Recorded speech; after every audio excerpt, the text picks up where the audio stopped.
لبيك اللهم لبيك لبيك لا شريك لك لبيك إن الحمد والنعمة لك والملك لا شريك لك لبيك اللهم لبيك لبيك لا شريك لك لبيك نحمده ونصلي على رسوله الكريم اما بعد فاعوذ باللہ من الشیطان الرجیم بسم اللہ الرحمن الرحیم رب اشرح لی صدری ویسر لی امری واحلل عقدۃ من لسانی یفقہوا قولی۔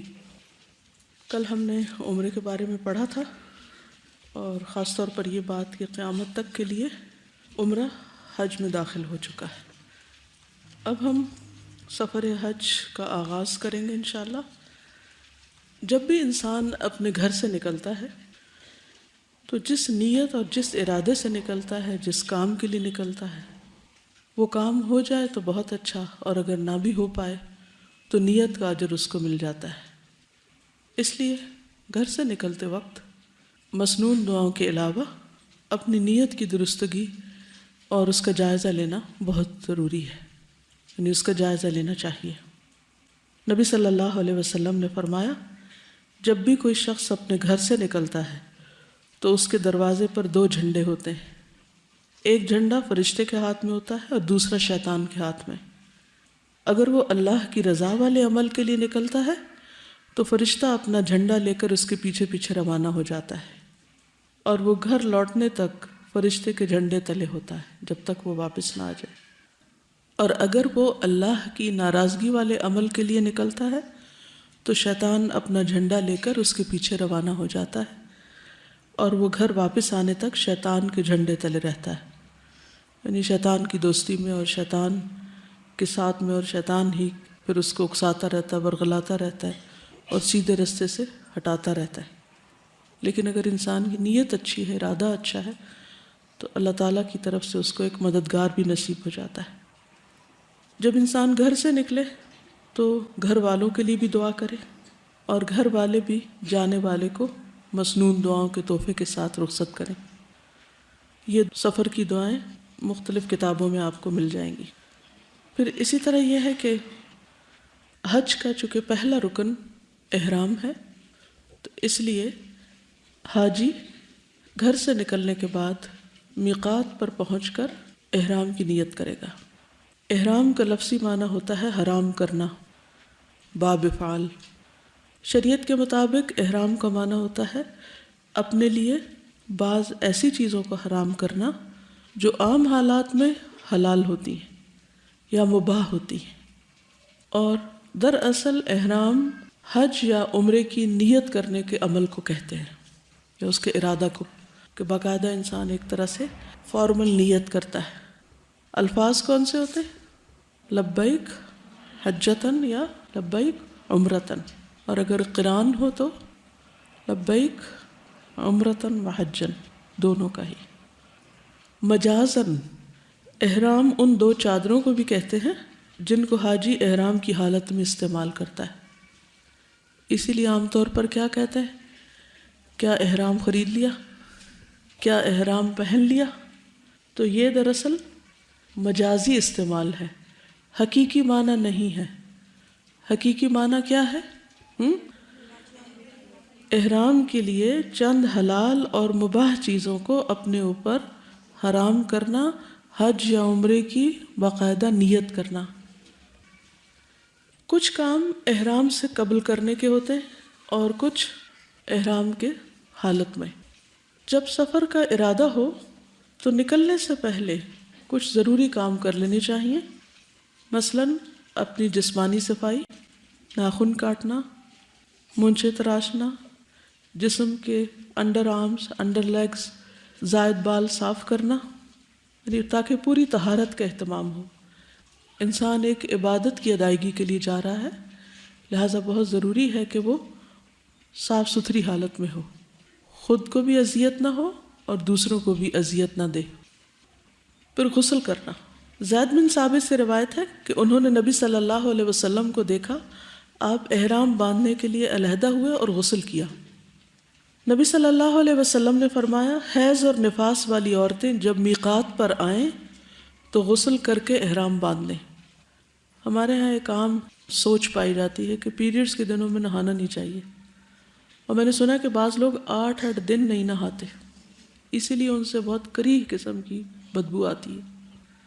فرشتے تو ان سے دور رہتے ہی ہوں گے، وہ انسانوں کو بھی اپنے پاس سے بھگا دیتے۔ طہارت جو ہے وہ ایمان کا حصہ ہے، ہمارے دین کا شعار ہے، اس لیے بہت ضروری ہے کہ ہم جب بھی کسی عبادت کی نیت کریں تو پہلے صفائی ستھرائی کا اہتمام کریں۔ تو نبی صلی اللہ علیہ وسلم نے کیا فرمایا کہ حیض اور نفاس والی عورتیں جب میقات پر آئیں تو غسل کر کے احرام باندھ لیں اور حج کے تمام ارکان ادا کریں سوائے طواف کعبہ کے، یعنی پیریڈز کی حالت میں باقی تمام مناسک ادا کیے جا سکتے ہیں لیکن صاف ستھری ہو جائیں۔ سنن نبی داؤد کی روایت ہے۔ عائشہ رضی اللہ تعالی عنہا بیان کرتی ہیں کہ اسماء بنت امیس رضی اللہ عنہا نے شجرہ کے مقام پر یعنی ذوالحلیفہ میں محمد بن ابی بکر کو جنم دیا۔ حضرت اسماء کے حالات آپ پڑھ چکے ہیں سیرت صحابیات میں۔ تو رسول اللہ صلی اللہ علیہ وسلم نے ابو بکر رضی اللہ عنہ کو حکم دیا کہ وہ انہیں غسل کر کے احرام باندھ دینے کا حکم دیں۔ صحیح مسلم کی روایت ہے۔ اس سے کیا پتہ چلتا ہے کہ صرف پیریڈز میں نہیں بلکہ بچے کی پیدائش کے بعد بھی نہا لینا چاہیے۔ سمجھ آ گئی؟ ویسے یہ سبق سکھاتا کون ہے نہ نہانے کا؟ پیریڈز کی حالت میں نمازیں بھی نہیں پڑھنی ہوتی اور ذکر اذکار بھی کم ہوئے ہوتے ہیں، تو مطلب اگر ناپاکی بھی ہو تو شیطان کو کھلا راستہ مل جاتا ہے۔ اسی لیے کہتے ہیں نا کہ عورت جب پیریڈز میں ہوتی ہے، ویسٹ میں کہتے ہیں کہ جی ڈپریشن میں ہوتی ہے اور یہ ہوتا ہے، تو یہ سب شیطانی تسلط کی وجہ سے ہوتا ہے پیریڈز میں، بلکہ ذکر زیادہ شروع کر دینا چاہیے کیونکہ نماز نہیں پڑھ رہے ہوتے۔ ایک اور چیز یہ ہے کہ اگر آپ سمجھتے ہیں کسی تجربے یا کسی ڈاکٹر کی ایڈوائس کے مطابق آپ کو نہانا واقعی تکلیف دہ آپ کے لیے ہے یا آپ کو تکلیف دیتا ہے، تو اس صورت میں آپ گیلے تولیے سے اپنے آپ کو صاف کر لیں، کوئی اور طریقہ اختیار کر لیں، آلٹرنیٹ طریقہ۔ لیکن اگر آپ گندے اور اوپر سے پرفیوم چھڑک کے آپ چلے جائیں تو اس سے صاف نہیں ہو سکتے کبھی بھی، بلکہ وہ اس پرفیوم کو بھی مزید خراب کرتا ہے۔ یہ نہیں سمجھ آتی کہ کون سا لگایا ہوا ہے۔ خوشبو لگانا۔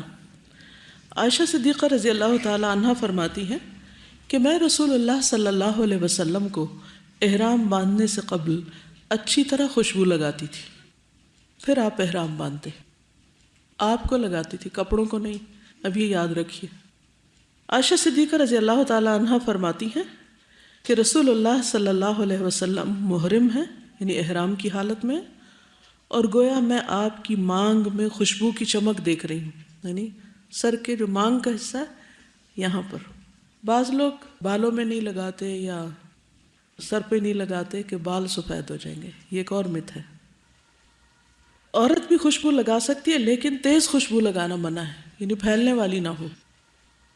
ایسا انڈر آرم اگر آپ یوز کر رہے ہیں ڈیوڈرنٹ یا کوئی ایسی چیز جس کی خوشبو پھیلے نہیں لیکن پسینے کی اسمیل اس سے نہ آئے تو کوئی حرج نہیں، لیکن میک شور کسی اور کو بھی ٹیسٹ کروا لیں کہ آپ کے جسم سے خوشبو تو نہیں آ رہی، کیونکہ احرام میں پھر آپ جب خصوصاً طواف کر رہے ہوتے ہیں تو بہت زیادہ مرد قریب ہوتے ہیں، تو پھر کسی بھی مرد کو آپ کے جسم سے، آپ کے احرام سے، آپ کے لباس سے خوشبو نہیں جانی چاہیے۔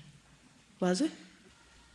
نبی صلی اللہ علیہ وسلم نے فرمایا اور عورتوں کی خوشبو وہ ہے جس میں رنگ ہو مہک نہ ہو۔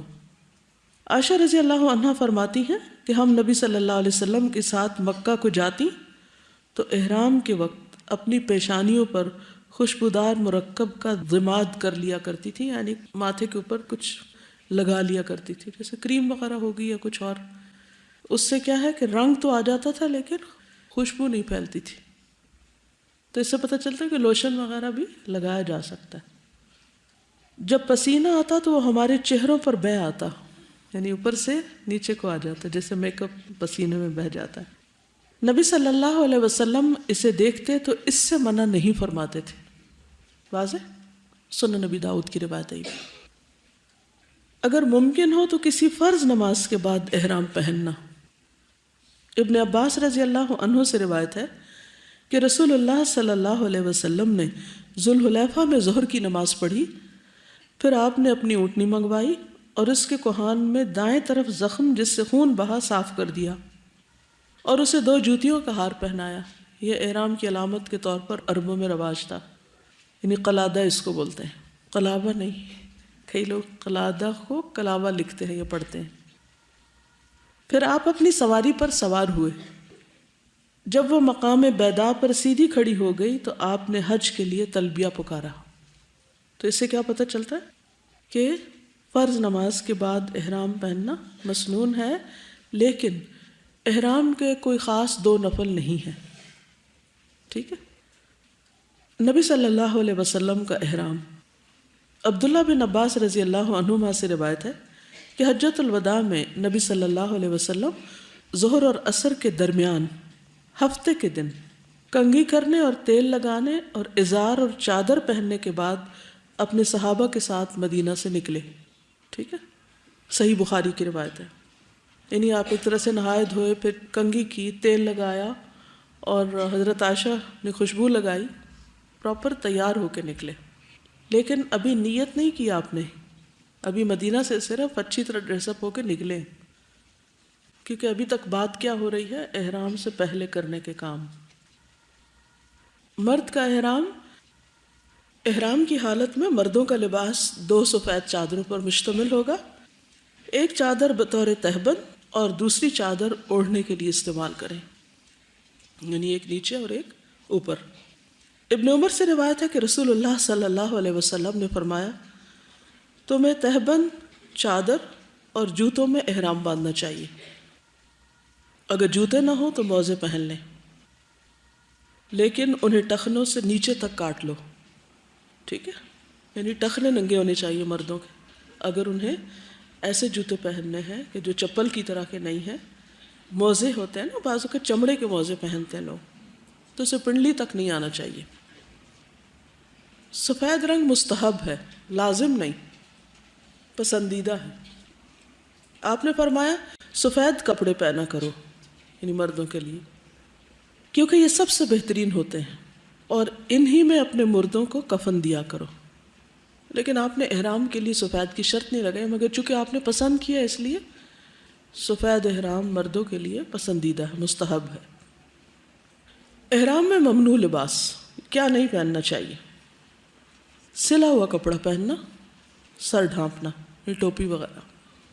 ابن عمر سے روایت ہے کہ ایک شخص نے نبی صلی اللہ علیہ وسلم سے پوچھا، احرام باندھنے والے کو کیا پہننا چاہیے؟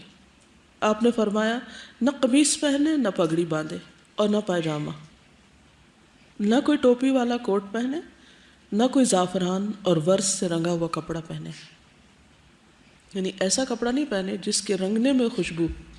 تو بعض اوقات ہمارے ہاں ایسے ڈٹرجنٹس ہوتے ہیں جن میں اگر کپڑے کو ڈبویا جائے، جیسے نیل میں ڈبوتے ہیں نا، تو ایسے ہی بعض اوقات لینور وغیرہ میں ڈبوتے ہیں جس سے خوشبو آتی، تو اس میں نہیں ڈبونا چاہیے احرام کو، کیونکہ زعفران اور ورس سے رنگا ہوا کپڑا پہننا ممنوع ہے۔ احرام میں رخصت، ابن عباس نے بیان کیا کہ نبی صلی اللہ علیہ وسلم نے ہمیں میدان عرفات میں واعظ سنایا۔ اس میں آپ نے فرمایا، اگر کسی کو احرام کے لیے تہبند نہ ملے تو وہ پاجامہ پہن لے، کسی کو جوتے نہ ملے تو وہ موزے پہن لے۔ یعنی اب اگر کوئی شخص ایسا ہے کہ جس کے پاس ایسا کپڑا ہے ہی نہیں تو وہ کیا کرے؟ پھر حج نہ کرے، تو اس کو رخصت دی گئی۔ پھر عورت کا احرام، احرام کی حالت میں عورت کے لیے کوئی الگ لباس سنت سے ثابت نہیں، یعنی عورت کا کوئی الگ سے لباس نہیں ہوتا، جو اس کے عام روٹین کے ڈیلی استعمال کے کپڑے وہ پہنتی ہے وہی پہنے گی، اور گھر سے نکلتے وقت جیسے عبایا پہنتے ہیں وہی پہنے گی۔ صرف خواتین کے لیے کیا ضروری ہے؟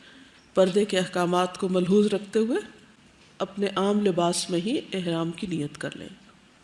اسی طرح عورتوں کے لیے سفید رنگ کے لباس کی کوئی فضیلت ثابت نہیں۔ یہ حکم جو مردوں کو سفید لباس کے لیے ہے وہ صرف مردوں کے لیے، عورتوں کے لیے نہیں ہے۔ عام طور پہ دیکھنا ہے کہ خواتین بھی سفید رنگ کا احرام کے کپڑے سلواتی، اور اگر گرمیوں میں عمرہ کرنے جا رہی ہوں تو پھر لون کا سلواتی، بعض خواتین باریزے کا بھی سلوا لیتی۔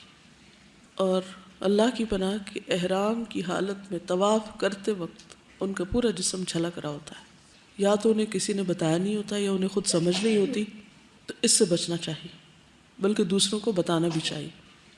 عائشہ رضی اللہ عنہا سے مروی ہے کہ محرم عورت جو چاہے کپڑے پہن سکتی سوائے ان کپڑوں کے جن میں ورس یا زعفران لگی ہوئی ہو، کیونکہ ان میں خوشبو ہوگی، تو خوشبو والا کپڑا نہیں پہنے عورت۔ ایک عورت نے حضرت عائشہ سے پوچھا احرام والی عورت کون سا لباس پہنے؟ انہوں نے جواب دیا وہ ریشمی، روئی اور کتان کے کپڑے، رنگے ہوئے کپڑے یعنی کلرڈ کپڑے، اور اپنے زیورات میں سے بھی کچھ پہن سکتی، الا یہ کہ وہ دوسروں کے کپڑے پھاڑ رہی ہوں۔ بعض لوگ ایسے زیور پہن لیتے ہیں جس سے دوسرے بھی اس سے الجھ رہے ہوتے ہیں، وہ نہیں پہننا چاہیے۔ ابن عمر رضی اللہ عنہ سے مروی میں نے نبی صلی اللہ علیہ وسلم کو حالت احرام میں خواتین کو دستانے اور نقاب کی ممانعت کرتے ہوئے سنا ہے۔ دو چیزیں عورتیں نہیں پہنیں گی، نقاب یعنی سلا و نقاب جو ہوتا ہے، اور دستانے گلوز، اور ان کپڑوں میں جن میں ورس یا زعفران لگی ہوئی ہو وہ بھی نہیں پہنیں گی، لیکن ویسے کلرڈ کپڑے پہن سکتی۔ عائشہ رضی اللہ تعالی عنہ محرم تھی، لیکن کسم یعنی کیسو کے جو پھول ہوئے ان میں رنگے ہوئے کپڑے پہننے ہوتی تھی، اس میں خوشبو نہیں ہوتی، خالی رنگ ہوتا ہے۔ کیسو کا پھول پتہ ہے، یلوش سا براؤنش سا کلر ہوتا ہے اس کے پانی کا۔ عائشہ رضی اللہ عنہا نے عورتوں کے لیے زیور، سیاہ یا گلابی کپڑے اور موزوں کے پہننے میں کوئی حرج نہیں سمجھا، یعنی عورتیں فل جرابیں پہن سکتی ہیں، اونی یا سوتی موزے پہن سکتی ہیں۔ اوورآل احرام میں سادگی کو ملحوظ رکھنا چاہیے، کیونکہ آپ اللہ کے گھر کی زیارت کے لیے جا رہی ہیں، کسی شادی پارٹی میں نہیں جا رہی۔ کچھ چیزیں احرام کی حالت میں ممنوع ہیں، مثلا ناخن اور بال کاٹنا۔ وَلَا تَحْلِقُوا رُؤُوسَكُمْ حَتَّى يَبْلُغَ الْهَدْيُ مَحِلَّهُ، قرآن مجید میں آتا ہے، سورۃ البقرہ 196۔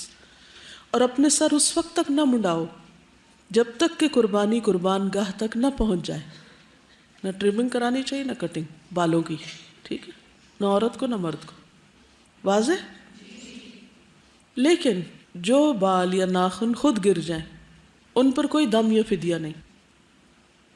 کچھ لوگوں کے بال گرتے ہی رہتے ہیں، کسی کا ناخن ٹوٹ جاتا ہے تو اس پر کوئی دم نہیں ہے۔ ہاں اگر کوئی کاٹ رہا ہے یا توڑ رہا ہے یا کسی کو ناخن کھانے کی عادت ہے، ہوتی نا عادت، ہر وقت منہ میں انگلی رکھتے ہیں پھر ناخن کاٹتے رہتے ہیں، تو یہ منع ہے، یاد رکھیے۔ میں سوچتی ہوں شاید اللہ تعالیٰ نے اسی لیے پابندی رکھی ہو کہ یہ عادت چھوٹ جائے بندوں کی۔ 10 دن اگر کوئی کاٹنے سے پرہیز کرے گا تو عادت بھی تو بدل سکتی ہے نا۔ اسی طرح عشرہ ذی الحج میں بھی ناخن اور بال نہیں کاٹنے چاہیے اور نہ کھانے چاہیے۔ نبی صلی اللہ علیہ وسلم نے فرمایا جب عشرہ ذی الحجہ شروع ہو جائے اور تم میں سے کوئی قربانی کرنے کا ارادہ رکھتا ہو تو وہ اپنے بالوں اور ناخنوں میں سے کچھ نہ کاٹے۔ لیکن اگر آپ کا قربانی کا ارادہ نہیں تو پابندی نہیں، ہاں اگر آپ والنٹریلی سب کے ساتھ ایک نیکی میں شریک ہونا چاہتے ہیں تو منع بھی نہیں کیا گیا۔ اور کیا منع ہے؟ خوشبو لگانا یا خوشبو سے رنگا ہوا کپڑا پہننا، یا خوشبو لگا کے کپڑا پہننا، یعنی احرام کی چادروں میں خوشبو نہیں لگائیں، وہ منع ہے۔ رسول اللہ صلی اللہ علیہ وسلم نے فرمایا احرام میں کوئی ایسا کپڑا نہ پہنو جسے زعفران، خوشبو یا ورس ایک بوٹی کا نام ہے اس سے وہ رنگا گیا ہو۔ یعلا رضی اللہ عنہ سے روایت ہے کہ نبی صلی اللہ علیہ وسلم جیرانہ میں اپنے کچھ صحابہ کے ساتھ ٹھہرے ہوئے تھے کہ ایک شخص نے آ کر پوچھا اے اللہ کے رسول، اس شخص کے بارے میں آپ کا حکم کیا ہے جس نے عمرے کا احرام اس طرح باندھا کہ اس کے کپڑے خوشبو میں بسے ہوئے ہوں، یعنی پہلے سے خوشبو لگی ہوئی ہو۔ نبی صلی اللہ علیہ وسلم تھوڑی دیر کے لیے خاموش ہو گئے، پھر آپ پر وحی نازل ہوئی۔ آپ نے فرمایا وہ شخص کہاں ہے جس نے عمرے کے متعلق پوچھا تھا؟ وہ شخص حاضر کیا گیا تو آپ نے فرمایا جو خوشبو لگا رکھی ہے اسے 3 مرتبہ دھو لو اور اپنا جبہ اتار دو، عمرہ میں بھی اسی طرح کرو جس طرح حج میں کرتے ہو۔ گویا عمرے اور حج کے احرام کی پابندیاں ایک جیسی ہی ہیں، واضح؟ پھر احرام کی حالت میں شکار کرنا یا کروانا دونوں ہی ممنوع ہیں۔ سورۃ المائدہ 95 یا ایھا الذین آمنوا لا تقتلوا الصید وانتم حرم، اے ایمان والو تم حالت احرام میں شکار نہ مارو۔ المائدہ 96 میں ہے وحرم علیکم صید البر ما دمتم حرما، خشکی کا شکار تمہارے لیے حرام کیا گیا ہے جب تک تم حالت احرام میں ہو. صعب بن جثامہ لیثی بیان کرتے ہیں کہ وہ ابوا یا ودان میں تھے. انہوں نے رسول اللہ صلی اللہ علیہ وسلم کو ایک گورخر کا نیل گائے کا تحفہ دیا. آپ نے واپس کر دیا. پھر جب آپ نے ان کے چہرے پر ناراضگی کا اثر دیکھا تو آپ نے فرمایا واپسی کی وجہ صرف یہ ہے کہ ہم احرام میں ہیں تو ہم شکار کا گوشت نہیں کھا سکتے. واضح. ابو قتادہ سے مروی ہے کہ رسول اللہ صلی اللہ علیہ وسلم حج کا ارادہ کر کے نکلے. صحابہ بھی آپ کے ساتھ تھے. آپ نے صحابہ کی ایک جماعت کو جس میں ابو قتادہ بھی تھے یہ ہدایت دے کر راستے سے واپس بھیجا کہ تم لوگ دریا کے کنارے کنارے ہو کر جاؤ اور دشمن کا پتہ لگاؤ، پھر ہم سے آ ملو، یعنی تھوڑا راستہ بدل کے آگے جا ملنا. چنانچہ یہ جماعت دریا کے کنارے کنارے چلی. واپسی پر سب نے احرام باندھ لیا، لیکن ابو قتادہ نے بھی احرام نہیں باندھا تھا. یہ قافلہ چل رہا تھا کہ کئی گورخر نظر آئے، نیل گائے نظر آئیں. ابو قتادہ نے ان پر حملہ کیا اور ایک مادہ کا شکار کر لیا. پھر ایک جگہ ٹھہر کر سب نے اس کا گوشت کھایا. ساتھ ہی خیال آیا کہ ہم محرم ہونے کے باوجود کیا اس کا گوشت کھا سکتے؟ چنانچہ جو گوشت بچا وہ ہم ساتھ لائے. آپ نے پوچھا کیا تم میں سے کسی نے ابو قتادہ کو شکار کرنے کے لیے کہا تھا یا کسی نے اس کی طرف اشارہ کیا تھا؟ سب نے کہا نہیں. اس پر آپ نے فرمایا پھر بچا ہوا گوشت بھی کھا لو. اس سے کیا پتہ چلتا ہے کہ اگر ایسا گوشت ہو کہ جس پر نہ مدد کی گئی ہو، نہ کروایا گیا ہو، نہ اشارہ کیا گیا، نہ بتایا گیا ہو، اگر کوئی خود ہی کر کے لے آیا ہے تو وہ کھایا جا سکتا. پیچھے جس کا آپ نے گوشت انکار کیا تھا ہو سکتا وہ شخص خود احرام کی حالت میں. پھر شوہر اور بیوی کا جسمانی تعلق یا کسی بھی قسم کی کوئی جنسی گفتگو کرنا، اشارتاً کنایتاً کوئی بھی. قرآن مجید میں آتا ہے فَمَنْ فَرَضَ فِيهِنَّ الْحَجَّ فَلَا رَفَثَ وَلَا فُسُوقَ وَلَا جِدَالَ فِي الْحَجِّ. البقرہ 197. حج کے دوران نہ بیوی سے قربت کے تعلقات قائم کرے، نہ گناہ کرے اور نہ ہی لڑائی جھگڑا کرے. نبی صلی اللہ علیہ وسلم نے فرمایا جس نے اللہ کی رضا کے لیے حج کیا، اس دوران نہ کوئی بیہودہ بات کی، نہ گناہ کا کام کیا، وہ حج کر کے اس طرح گناہوں سے پاک صاف ہو کر لوٹے گا اس دن کی طرح جس طرح اس کی ماں نے اسے جنم دیا تھا. یعنی پیدائش کے دن جیسے وہ گناہوں سے پاک صاف تھا، ایسے ہی بالکل وہ ایک نیا انسان بن کے واپس لوٹے گا. سعید بن جبیر کہتے ہیں ایک آدمی اور اس کی بیوی نے اکٹھے عمرے کا احرام پہنا. اس عورت نے اپنے عمرے کے مناسک پورے کر لیے سوائے بال کاٹنے کے. اب یہ حلال نہیں ہوئی تھی کہ اس کے شوہر نے اس سے تعلق قائم کر لیا. ابن عباس سے اس مسئلے کے بارے میں پوچھا گیا تو انہوں نے بتایا کہ ایک اونٹ یا گائے یا بکری ذبح کرو، یعنی دم دو. اس نے کہا اس میں سے کون سی افضل ہے؟ انہوں نے کہا اونٹ. یہ بہتر یہ ہے کہ اونٹ کی قربانی کرے. اب عورت کیوں کرے، مرد کیوں نہ کرے؟ کیونکہ عورت حلال نہیں ہوئی تھی، عورت نے بال نہیں کاٹے تھے. مرد کو اس لیے انہوں نے نہیں کہا کیونکہ مرد نے کاٹ لیے ہوں گے. ٹھیک ہے. پھر منگنی یا نکاح کرنا کروانا یہ بھی جائز نہیں ہے احرام کی حالت میں. نبی صلی اللہ علیہ وسلم نے فرمایا محرم شخص نہ نکاح کرے، نہ نکاح کرائے، نہ نکاح کا پیغام بھیجے، پروپوزل بھی نہ بھیجے. صحیح مسلم کی روایت. عمر رضی اللہ عنہ نے ان دو لوگوں میں جدائی ڈال دی، یعنی اس آدمی اور اس کی بیوی میں جس نے احرام کی حالت میں نکاح کیا تھا، ان کو الگ کر دیا. علی رضی اللہ عنہ سے مروی ہے، وہ کہتے ہیں کہ محرم شخص شادی اور نکاح نہ کرے، اگر وہ ایسا کرے تو اس کا نکاح مسترد کر دیا جائے گا، فسخ کر دیا جائے گا. خواتین حالت احرام میں دستانے اور نقاب استعمال نہ کریں. نبی صلی اللہ علیہ وسلم نے فرمایا احرام کی حالت میں عورتیں نہ نقاب پہنیں نہ دستانے پہنیں، گلوز. عائشہ رضی اللہ عنہ فرماتی ہیں وہ نقاب نہ کرے، ناک اور چہرے پر کپڑا نہ باندھے، یعنی یوں کر کے باندھے نہیں، اگر چاہے تو چہرے پہ کپڑا لٹکا سکتی ہے. واضح. ٹچ کرنے سے کچھ نہیں ہوتا، باندھنا منع ہے، پن اپ کرنا منع ہے. پیچھے سے لا کے یعنی یوں اوپر سے لٹکا لے. اگر دوپٹہ لیا ہوا تو بھی، اور جو اسکارف ہے اس کا پیچھے کا جو تکون ہوتی ہے نا اس کی ایک تکون آگے گرا لے. ٹھیک ہے. یہاں انسان پن لگا سکتا ہے یہاں. ٹھیک ہے نا. اور جہاں آدمی نہ ہو وہاں کچھ بھی ڈالنے کی ضرورت نہیں. اچھا کچھ خواتین رات کو سوتے وقت بھی وہ اپنا جو باندھتی ہیں نا ایک دفعہ اسکارف یا جو بھی، وہ اتارتی نہیں ہیں. وہ سمجھتے ہیں اسکارف یا اس کلاک کا نام احرام ہے اور یہ تو ہر حال میں پہنے رکھنا ہے دن رات کو. وضو کے لیے مسح کرنے کے لیے بھی نہیں کھولتی. اوہ، تو مسح کے بغیر تو وضو ہی نہیں ہوتا، اور وضو کے بغیر نماز نہیں ہوتی. تو آپ سوچیے کہ کتنی مشکل میں ڈالتے ہیں اپنے آپ. تو مردوں کے سامنے آنے یا گزرنے کی صورت میں خواتین چہرہ ڈھانپ سکتی ہیں.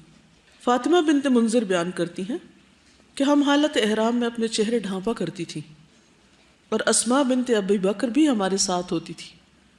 جب حضرت عائشہ کی بات کی جاتی ہے تو بعض لوگ کہتے ہیں کہ وہ تو ازواج مطہرات میں سے تھی اور ان پر تو فرض تھا، لیکن یہ فاطمہ بنت منذر ہیں، ان پہ نہیں ہے وہ پابندی جو ازواج مطہرات پر ہے. لیکن یہ حالت احرام میں کپڑے سے اپنے چہرے کو ڈھانپتی تھی، اور حضرت اسماء بنت ابی بکر بھی. ایک اور روایت میں ہے، اسماء بنت ابی بکر کہتی ہیں ہم حالت احرام میں مردوں سے اپنا چہرہ ڈھانپتی تھی. حالت احرام میں مردوں کا دایاں کندھا ننگا رکھا جائے گا. اس کو کیا بولتے ہیں؟ استباع. یہ صرف طواف قدوم کے وقت ہوتا ہے، سارا وقت نہیں. کئی بیچاروں کے تو وہ جل جاتے ہیں، سن برن ہو جاتا ہے، لیکن وہ کسی وقت ڈھانکتے نہیں ہیں. باقی اوقات خصوصاً نماز میں کندھا ننگا نہ رکھا جائے. یعلا رضی اللہ عنہ سے روایت ہے کہ نبی صلی اللہ علیہ وسلم نے استباع کی حالت میں طواف قدوم کیا اور آپ کے بدن پر ایک چادر تھی. سمجھ آ گئی بات؟ آپ نے دیکھا ہوگا نا آدمی لوگ جب احرام پہنتے ہیں تو ایک کندھا ننگا رکھتے ہیں. یہ صرف طواف قدوم، یعنی جب مکہ میں انٹر ہو تو پہلا طواف کرے اس وقت یہ کرنا چاہیے. نمازوں میں کندھے نہیں ننگے ہونے چاہیے. واضح؟ رسول اللہ صلی اللہ علیہ وسلم نے فرمایا کسی شخص کو بھی ایک کپڑے میں نماز اس طرح نہ پڑھنی چاہیے کہ اس کے کندھوں پر کچھ بھی نہ ہو. بعض لڑکیوں کو میں نے دیکھا ہے کہ اسکارف اس طرح باندھتی ہیں کہ وہ پورے کندھے ننگے ہو جاتے ہیں، وہ صرف آگے تھوڑا سا گھما کے رکھ لیتی ہے. تو یہ درست نہیں ہے. یعنی کہ اسکارف اس طرح لیں کہ نماز میں کندھوں پر ہو. احرام کی حالت میں کچھ جائز امور بھی ہیں، کچھ چیزیں نہیں کر سکتے اور کچھ کر بھی سکتے ہیں. تو وہ کون سی ہیں؟ غسل کرنا، سر دھونا. بعض لوگ تو نہاتے نہیں 8 دن وہاں بھی. کیا ہے بھئی؟ احرام میں. احرام میں کہیں بھی غسل پر پابندی نہیں، نہانے پہ پابندی نہیں، کپڑے بدلنے پر پابندی نہیں. خواتین چاہیں تو صبح شام کپڑے بدلیں. اسی طرح مرد حضرات اگر اسپیئر ہے ان کے پاس چادریں تو وہ اس کو چینج کر سکتے ہیں. عبداللہ بن حنین بیان کرتے ہیں کہ عبداللہ بن عباس اور مسور بن مخرمہ کا مقام ابوا میں ایک مسئلے پر اختلاف ہوا. عبداللہ بن عباس نے مجھے ابو ایوب رضی اللہ عنہ کے ہاں مسئلہ پوچھنے کے لیے بھیجا. جب میں ان کی خدمت میں پہنچا تو وہ کنویں کی 2 لکڑیوں کے بیچ میں غسل کر رہے تھے. ایک کپڑے سے انہوں نے پردہ کر رکھا تھا. میں نے پہنچ کر سلام کیا. انہوں نے پوچھا کون ہو؟ میں نے عرض کیا عبداللہ، آپ کی خدمت میں ابن عباس نے بھیجا ہے یہ دریافت کرنے کے لیے کہ احرام کی حالت میں رسول اللہ صلی اللہ علیہ وسلم سر مبارک کس طرح دھوتے تھے. احرام میں آپ سر کس طرح دھوتے تھے؟ یہ سن کر انہوں نے اپنے کپڑے پر جس سے پردہ کیا ہوا تھا ہاتھ رکھ کر اسے نیچے کیا. اب ان کا سر دکھائی دے رہا تھا. جو شخص ان کے بدن پر پانی ڈال رہا تھا اسے انہوں نے پانی ڈالنے کے لیے کہا. اس نے ان کے سر پہ پانی ڈالا. پھر انہوں نے اپنے سر کو دونوں ہاتھوں سے ہلایا، دونوں ہاتھ آگے لے گئے پھر پیچھے لائے. فرمایا میں نے رسول اللہ صلی اللہ علیہ وسلم کو احرام کی حالت میں اسی طرح کرتے دیکھا تھا. یعنی نہاتے وقت سر کو آگے پیچھے کر کے دھویا. ابن عباس فرماتے ہیں کہ عمر رضی اللہ عنہ نے مجھ سے کہا جب کہ ہم مقام جوحفہ میں حالت احرام میں تھے، آؤ میں تم سے مقابلہ کروں، ہم میں سے کون ہے جس کا پانی میں سانس لمبا ہے. ابن عباس رضی اللہ عنہ نے فرمایا محرم شخص غسل کے لیے حمام جا سکتا ہے. حمام جا سکتا ہے سے مراد یہ کہ جہاں حاجی لوگ اکٹھے ٹھہرے ہوتے ہیں وہاں ہر ایک کے کمرے کے ساتھ اٹیچڈ بعض اوقات نہیں ہوتا، تو ایسی جگہ ہوتی ہیں جو نہانے کے لیے مخصوص ہوتی ہیں، تو وہاں پر جا سکتے ہیں. اب آپ پوچھ رہے ہوں گے کہ اگر وہاں سوئمنگ پول ہو تو کیا سوئمنگ بھی کر سکتے ہیں؟ کر سکتے ہیں، کیونکہ کہیں منع نہیں کیا گیا. کیونکہ حضرت عمر نے ان سے کہا کہ دیکھتے ہیں کہ ہم میں سے کس کا پانی میں سانس لمبا ہے. تو اس سے کیا پتہ چلتا ہے پانی میں سانس کس کا لمبا ہو سکتا ہے؟ جو پانی کے اندر ہو. عورت کا سر کے بال کھولنا اور کنگھی کرنا. عائشہ رضی اللہ تعالیٰ عنہ فرماتی ہیں کہ میں مکہ آئی تو حیض کی کیفیت میں تھی، میں نے بیت اللہ کا طواف نہیں کیا، نہ صفا مروہ کی سعی کی. میں نے رسول اللہ صلی اللہ علیہ وسلم سے اس کی شکایت کی تو آپ نے فرمایا اپنا سر کھول لو، کنگھی کر لو اور حج کا احرام باندھ لو اور عمرہ چھوڑ دو. اسماء بنت ابی بکر رضی اللہ عنہا سے روایت ہے، فرماتی ہیں کہ ہم حالت احرام میں کنگھی کرتی تھیں. کنگھی کیوں نہیں کرتے لوگ؟ کنگھی اس طرح نہ کرے کہ کھچ کھچ کے مارے اور وہ بال توڑیں. سمپل آپ سیدھے سیدھے، کچھ لوگوں کے تو ویسے کٹے ہوئے ہوتے ہیں تو ان کو تو اتنا مسئلہ نہیں ہوتا. یہ برش سے اگر آپ کریں تو بال ٹوٹتے نہیں. احتیاط لازم ہے، بال توڑنے نہیں. لیکن اگر آپ کا کنگھا ایسا ہے کہ اس سے آپ اپنے بالوں کو سیدھا کر رہے ہیں اور سمیٹ رہے ہیں تو کوئی حرج نہیں ہے اس میں. کنگھی کرنے کا طریقہ اچھا ہونا چاہیے، درست ہونا چاہیے، کیونکہ کچھ لوگ نارمل حالات میں بھی اس بری طرح کنگھی کرتے ہیں کہ بال توڑ دیتے ہیں. طریقہ ہی نہیں آتا، سلیقہ ہی نہیں آتا. وہ کہتے ہیں اپنے بال ہیں، جو چاہے کریں، توڑیں یا رکھیں یا کاٹیں یا جوڑیں. جوڑنے کی تو اجازت نہیں انہیں، لیکن ضرورت کے مطابق کاٹ سکتے ہیں، ٹرم کر سکتے ہیں. واضح؟ آپ کہیں گے سب حلال کر دیا آج تو، کیونکہ جو پابندی اللہ اور اس کے رسول نے نہیں لگائی ہم اپنے اوپر کیوں مشکل ڈالیں؟ کیونکہ بعض لوگ کسی چیز پہ کانسنٹریٹ نہیں کر سکتے اگر وہ ایک دن کنگھی نہ کریں. کچھ لوگ روز ہی نہ کریں تو انہیں فرق نہیں پڑتا. سر اور بدن کھجانا، بس کو پسینہ ہوتا ہے، گرمی ہوتی ہے، کچھ نکل آتا ہے تو وہ خارش ہو جاتی ہے. کچھ لوگ تو خارش بھی نہیں کرتے، وہ کہتے بال ٹوٹ جائے گا جسم کا. کبھی اچھلیں گے، کبھی اچھلیں گے، کبھی کیا ہو رہا ہے، خارش کر لو. ڈر کے مارے خارش نہیں ہو رہی کیونکہ بال ٹوٹ جائے گا. اتنے ٹچی ہو جاتے ہیں کہ بس پتہ نہیں ادھر سے ادھر ہوئے نہیں تو دم پڑ جائے گا ہم پہ. ابن عمر اور عائشہ رضی اللہ عنہما بدن کو کھجلانے میں کوئی حرج نہیں سمجھتے تھے. عائشہ رضی اللہ عنہا سے پوچھا گیا کیا محرم اپنا بدن کھجلا سکتا ہے؟ انہوں نے کہا ہاں، بلکہ زور سے کھجلائے تاکہ جلدی کام ختم ہو. بغیر خوشبو والا صابن اور تیل استعمال کرنا. ابن عباس نے فرمایا کہ محرم آئینہ دیکھ سکتا ہے. ان سے اس زمانے میں بھی لوگ ایسے ہی سوال کرتے ہوں گے. شیشہ دیکھ سکتا ہے، مرر. اور ان چیزوں کو جو کھائی جاتی ہیں بطور دوا بھی استعمال کر سکتا ہے، مثلا زیتون کا تیل اور گھی وغیرہ. کچھ لوگ تو سرٹن فوڈز بھی نہیں کھاتے کہ ان میں بھی خوشبو ہے، پھر منہ سے خوشبو آئے گی. چھتری یا خیمہ استعمال کر سکتے ہیں. ام حسین رضی اللہ عنہا بیان کرتی ہیں میں نے رسول اللہ صلی اللہ علیہ وسلم کے ساتھ حجۃ الوداع کیا.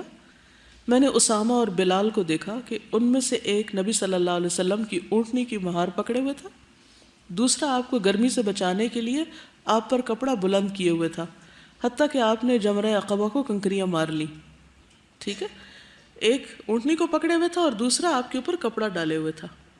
دور جاہلیت میں عرب اگر احرام کی حالت میں گھر واپس آتے تو دروازے سے نہیں جاتے تھے کہ ان کے سر کے اوپر سے وہ مہار آ جائے گی. وہ ہوتی ہے نا کہ دیوار کے نیچے سے کسی بھی سایہ دار چیز کے نیچے نہیں جانا ہم کو. تو قرآن پاک میں کیا حکم دیا گیا؟ وَأْتُوا الْبُيُوتَ مِنْ أَبْوَابِهَا. دروازے کے نیچے سے گزر گئے، کوئی سایہ دار سر پہ چیز آ گئی تو اس سے احرام میں خلل نہیں ہوگا. چھتری استعمال کی جا سکتی. خوشبودار پھول سونگھنا یا خوشبو سونگھنا. بعض اوقات رستے میں کوئی بیچ رہا ہوتا ہے تو انسان خریدنے لگتا ہے، بس لگانی نہیں، اسی کے اندر سے خوشبو سونگھ سکتے ہیں. ابن عباس نے فرمایا کہ محرم خوشبودار پھول سونگھ سکتا ہے. صحیح بخاری کی روایت. انگوٹھی، اینک، بیلٹ، گھڑی وغیرہ پہن سکتے ہیں. ٹھیک ہے. عطا نے فرمایا کہ محرم انگوٹھی پہن سکتا ہے، پیٹی باندھ سکتا ہے، یعنی بیلٹ. کچھ لوگ پیسے وغیرہ اسی بیلٹ میں رکھتے ہیں. ابن عمر رضی اللہ عنہ نے طواف کیا. اس وقت وہ محرم تھے لیکن پیٹ پر ایک کپڑا باندھ رکھا تھا، اس میں کوئی چیزیں وغیرہ ہوں گی. نہ بجنے والا زیور. ایک عورت نے حضرت عائشہ سے پوچھا احرام والی عورت کون سا لباس پہنے؟ تو انہوں نے جواب دیا وہ ریشمی، روئی اور کتان کے رنگے ہوئے کپڑے اور زیورات میں سے بھی کچھ پہن سکتی. ضرورتاً سرما استعمال کرنا. زینت سے تو پرہیز کرنا چاہیے، لیکن بعض اوقات کوئی دوا ڈالنی پڑتی ہے یا سرما لگانا پڑتا ہے تو کوئی حرج نہیں. عثمان رضی اللہ عنہ سے روایت ہے کہ رسول اللہ صلی اللہ علیہ وسلم نے احرام کی حالت میں جس شخص کی آنکھیں دکھتی ہوں اس کے بارے میں فرمایا وہ اپنی آنکھوں پر ایلوا کا لیپ کر لے. ایلوا ایک دوا کا نام ہے. مرہم پٹی کروانا یا علاج کروانا کوئی بیمار ہو جائے تو. ابن عباس فرماتے کہ رسول اللہ صلی اللہ علیہ وسلم جب محرم تھے اس وقت آپ نے سینگی لگوائی. سینگی کہتے ہیں اس کو جو سینگ ہوتا ہے خالی ہارن، اس سے ایک طرح سے ہجامہ کرتے ہیں. علم اور ادب سکھانے کے لیے بچے یا ملازم کو سرزنش کرنا. اسماء رضی اللہ عنہ بیان کرتی ہیں کہ ہم رسول اللہ صلی اللہ علیہ وسلم کے ساتھ حج کے لیے نکلے. جب ہم مقام عرش پر پہنچے تو رسول اللہ صلی اللہ علیہ وسلم نے پڑاؤ کیا اور ہم بھی اتر پڑے. ابو بکر رضی اللہ عنہ رسول اللہ صلی اللہ علیہ وسلم کے سامان سفر کا جانور ایک ہی تھا، نہیں دونوں کا سامان ایک ہی جانور پہ لدا ہوا تھا جو ابو بکر رضی اللہ عنہ کے غلام کے پاس تھا، ان کی تحویل میں تھا.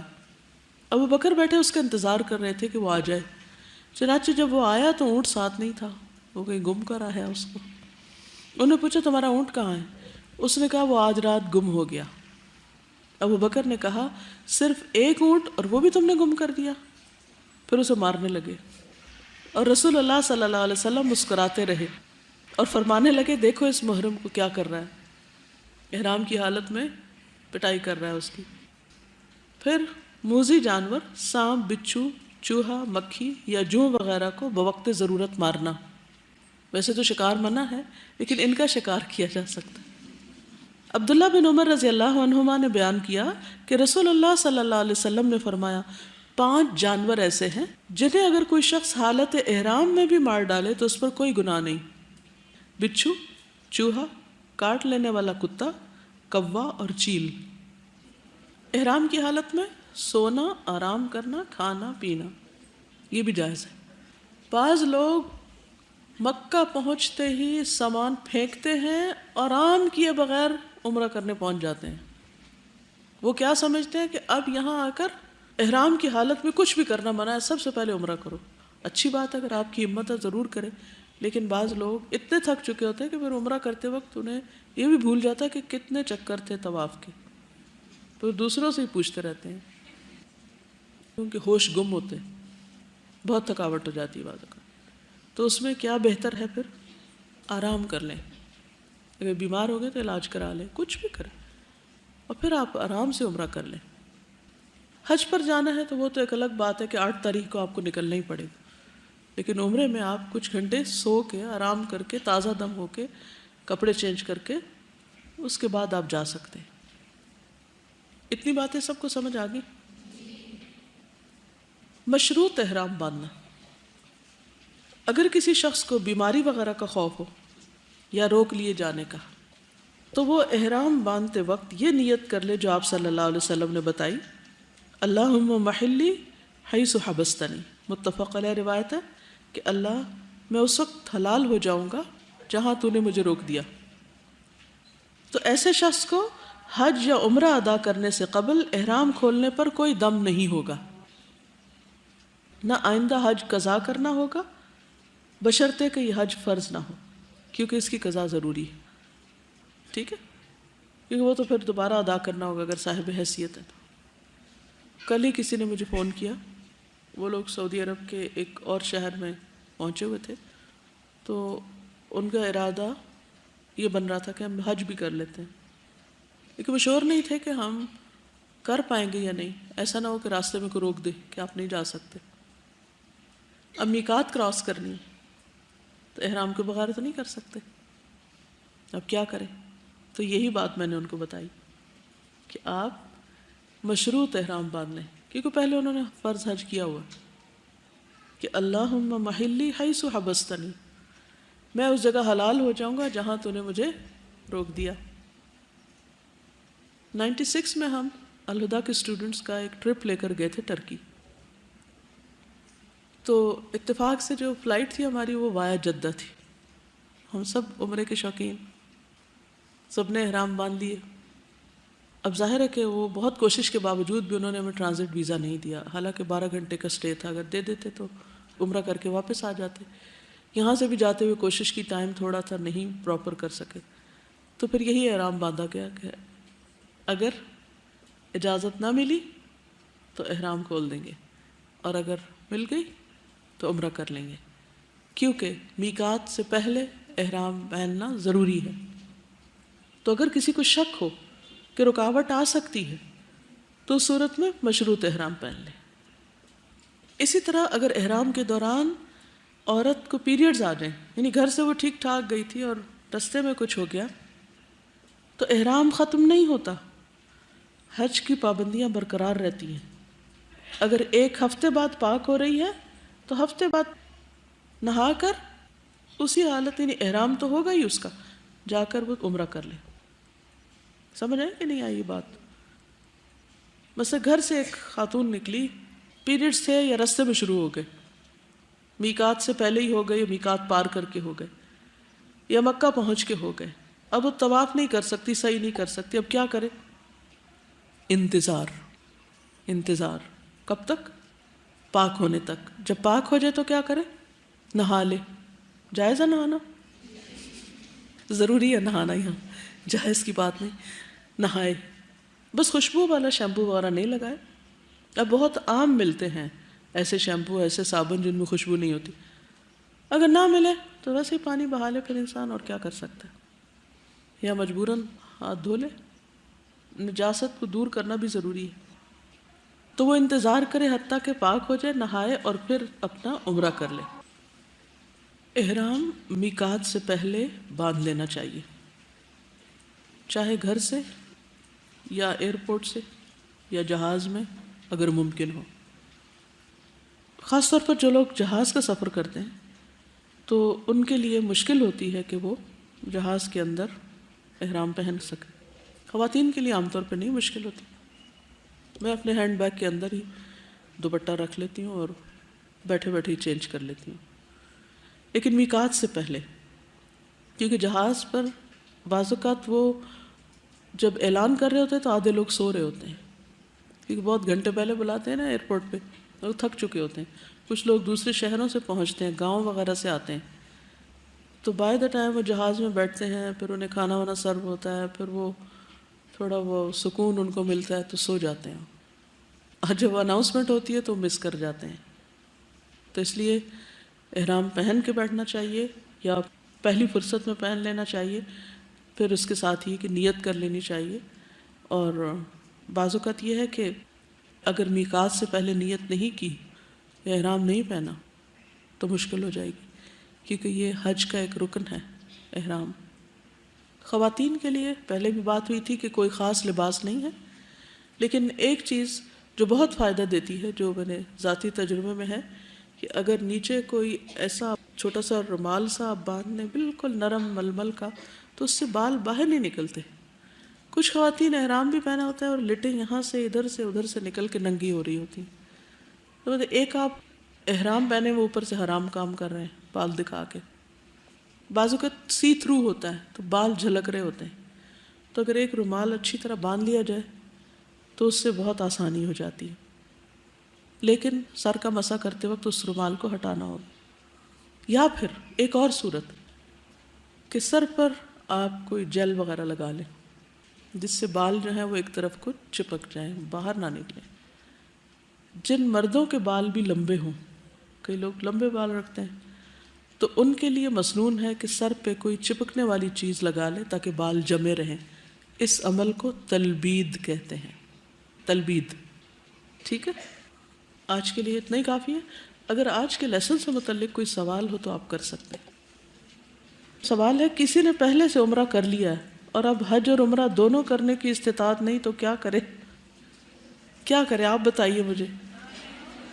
وہ کچھ نہ کرے، نہ وہ حج کرے نہ وہ عمرہ کرے، کیونکہ حج کس پر فرض ہے؟ جس کی استطاعت ہے۔ ٹھیک ہے، کسی کا کوئی محرم نہ ہو، کیا وہ بہنوئی کے ساتھ حج یا عمرے کے لیے جا سکتی ہے؟ شاباش، نہیں جا سکتی۔ کیا بہو اپنے زیورات بیچ کر ساس سسر کو حج کروا سکتی ہے؟ کروا سکتی ہے، اگر وہ کرے تو بہت احسان کی بات ہے، لیکن جتائے نہیں ورنہ سب ضائع ہو جائے گا۔ عام طور پہ ہم نیکی کرتے وقت تو جذبات میں آ کے نیکی کر جاتے ہیں، اس کے بعد کیا کرتے ہیں؟ چھوٹی موٹی ان بن ہوئی، لڑائی ہوئی اور تانے دینے شروع کر دیے کہ میں نے تو اپنا زیور بھی بیچ کے تم لوگوں پہ لگا دیا اور حج کرایا تھا تمہیں، اور تم نے میرے ساتھ یہ معاملہ کیا، تو وہ جو کیا وہ سب ضائع ہو جائے گا. تو اس لیے سوچ سمجھ کے یہ نیکی کرے کہ اگر وہ اس کو سنبھال سکتی ہے تو. کیا شوہر اپنے والدین کے ہوتے ہوئے بیوی کو حج یا عمرہ کروا سکتا ہے جبکہ والدین کو نہ حج کرایا ہو نہ ہی عمرہ؟ یہ اس کی چوائس ہے، جس کو چاہے پہلے لے جائے. والدین کا حق پہلے ہے، لیکن اس میں کوئی شریعت کی طرف سے ایسا حکم ملتا نہیں ہے. بعض اوقات یہ ہوتا ہے کہ بچے بھی ساتھ ہوتے ہیں تو والدین اور بچوں کو لے جانا مشکل ہوتا ہے، تو ایسی صورت میں بیوی کو جانا چاہیے تاکہ وہ اپنے بچے سنبھالے، اور ادروائز والدین کو لے جا سکتا ہے. اگر والدین صاحب حیثیت ہوں، اپنے بالغ بچوں پر دنیاوی ضروریات پوری کرنے کے لیے خرچ کرتے ہوں، کیا بالغ اولاد اپنے والدین سے حج کے لیے رقم ڈیمانڈ کر سکتی ہے؟ کر سکتی ہے، کیوں نہیں کر سکتی؟ دیکھا گیا کہ والدین بچوں کی تعلیم اور شادی بیاہ پہ لاکھوں روپے خرچ کرتے ہیں، لیکن اگر ان میں سے کوئی حج کرنا چاہے تو کہتے ہیں اس فرض کی ادائیگی کے لیے خود کمانا ہوگا.